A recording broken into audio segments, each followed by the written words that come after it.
Back for more? Please take a seat. I built a Windows-based PC in 2015 to take advantage of the many great sims available on this platform. This was a catalyst which led me down a path to create the most immersive experience of sim racing within the constraints of cost and physical space. I'll be making a video separate from this series documenting my ongoing journey to immersion, but today I am concentrating on the GS-Cobra. To be fully immersed in a sim racing environment and thus detached from the real world, the eyes, ears and body need to be supplied with stimuli to create and maintain this virtual world. Various components contribute to this immersion: monitors or televisions, single or multiple, speakers or headphones, racing hardware such as a wheel, pedals, shifter and a racing style seat.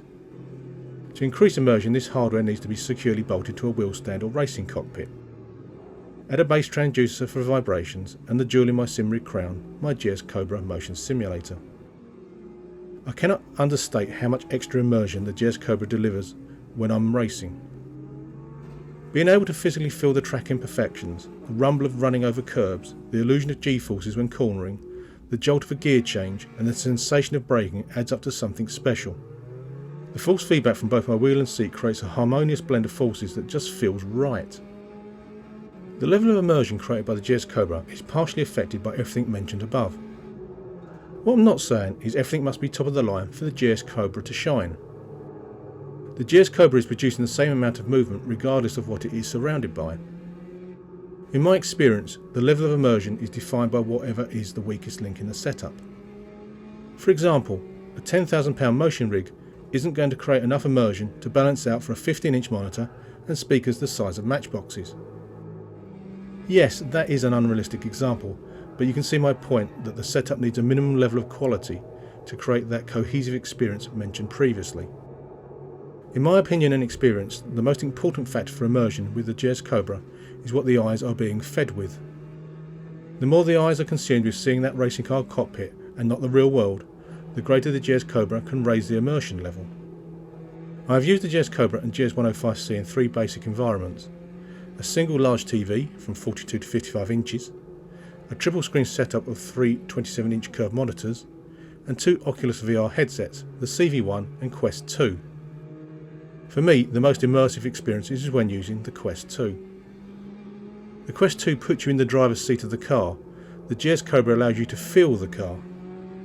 Adding the rest of my gear into the mix, and being in an intense race, this onslaught of artificial stimuli can completely block out the real world, even if for only a short period, and that's exactly what I want in my level of immersion.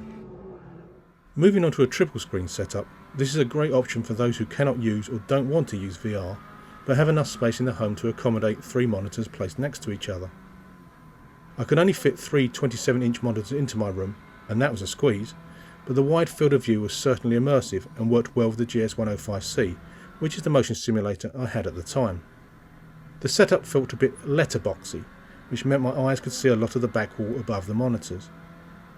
I found sitting in a darkened room improved the immersion immensely.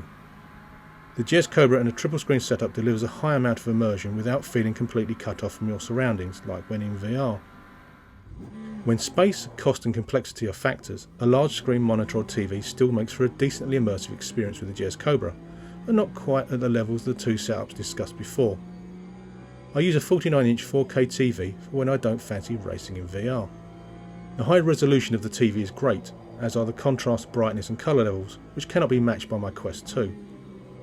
A big screen allows for a sensible field of view, but just make sure your screen is close to the rest of your rig, as immersion levels will be greatly reduced if your screen is positioned so far away it's in another time zone.